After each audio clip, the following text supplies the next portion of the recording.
So, you know, they talk about how they want to get the government off our backs, you know. What they really mean, they want to get the government off corporations' backs. They very much want the government to be on the backs of the people. For instance, they want to control your womb, if you happen to be a woman, your sexuality, whom you decide to love, how you die, your plants, whether they be psychoactive plants or dietary supplements, your drugs, what you read, what you think. Ultimately, they want to control it all. They want to control what you are allowed to experience. It's experience itself that is at stake here, people. And this is where we have to draw the line. You know, the implements of governments, religion and governments, are basically bludgeons to control people's behavior and to control people's thought. And this is dangerous. We need to stop it. We need to say enough. So here are some counter thoughts that I think are worth considering. People should not be afraid of their government. Government should be afraid of their people.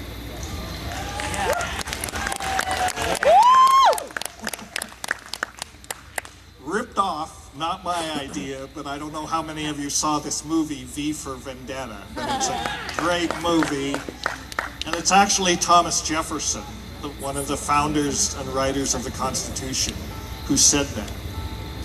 And Albert Einstein said, nothing is more destructive of respect for the government and the law of the land than passing laws that cannot be enforced. Can we think of a few of those? How about our laws against cannabis, for example, and some of these psychoactive plants? Cannot be enforced, but that doesn't stop them from trying, because it's another bludgeon that they can hit us over the head with.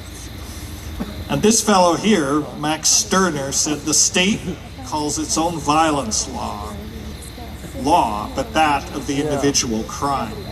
And again, we can only look to the last administration to see how true this is. If you're Karl Rove, you don't have to respond to a subpoena. You know, you have executive privilege. You're above the law. Or as Cheney famously said, the vice presidency is not a part of the executive branch. What is it? It's off in a universe by itself? You know, how many of us could refuse to answer a subpoena if we got one? Right. You know, I mean, you know what would happen to us. You'd be on a fast track to Gitmo before you knew what happened to you. So how come there is this double standard? So if we look at death culture versus life culture, we can see some strong contrasts. The death culture frame is we own nature. Nature is here to serve us. And the life culture's reflection is no, we're part of nature. We don't own it. Nature owns us, if even ownership is really a way to look at it. The death culture says trust authority. The life culture says question authority. Death culture says believe what we tell you. The life culture says think for yourself. That's why you committed this original sin of being able to think. The death culture says have faith. And the life culture says insist on evidence. The death culture says our truth is the only truth. The life culture says there are many ways of knowing. The death culture says your reward is in heaven. The life culture says be here now, live each day to the fullest. The death culture says go shopping. Blind consumerism, distract yourself with things, distract yourself with entertainment. And the life culture says live life simply, live it fully. You don't need a lot of stuff to have a full life. The death culture says fear. Fear is the bludgeon that is used to, well, make us afraid. The death culture, the life culture says have courage. Fear paralyzes action. makes it impossible to respond. The death culture says, crush your enemies. The life culture says, love thy neighbor.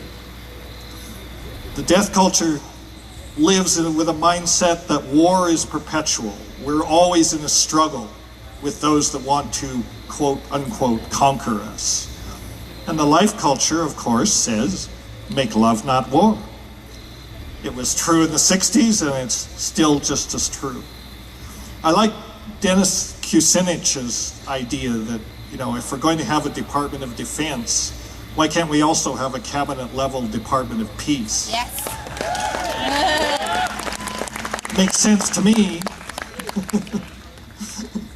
The death culture likes to deny biology. They really, this has to do with the suppression of sexuality, the devaluation, of our own biological existence. No value is in it.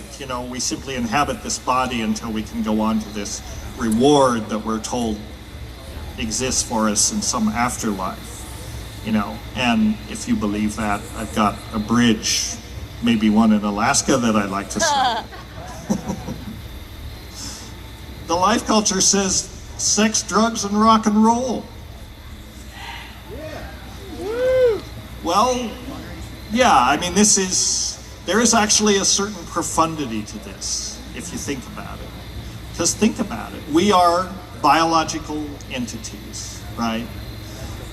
We're here, we're in a body, so we're living systems. Well, sex is easy enough, not only is it fun when it's done right, it promotes love, but it's also the way that genes thrust themselves into the future. It's how we got here, for God's sake. It's how we sustain ourselves on this planet.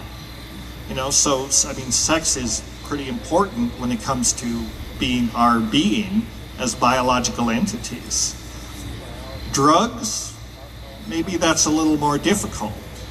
But as I like to tell my students sometimes, the reason that these drugs work is because we are drugs.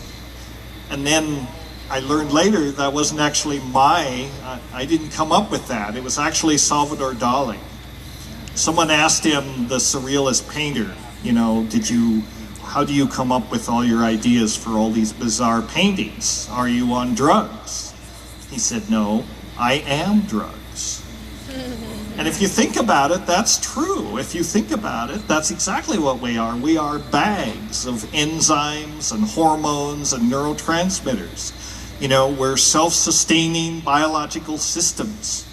And the reason drugs work is because we've co-evolved with these plants that have created these messenger molecules that we find, conveniently enough, just happen to fit into our very receptors in this overdeveloped, this hypertrophied primate brain that we've been saddled with.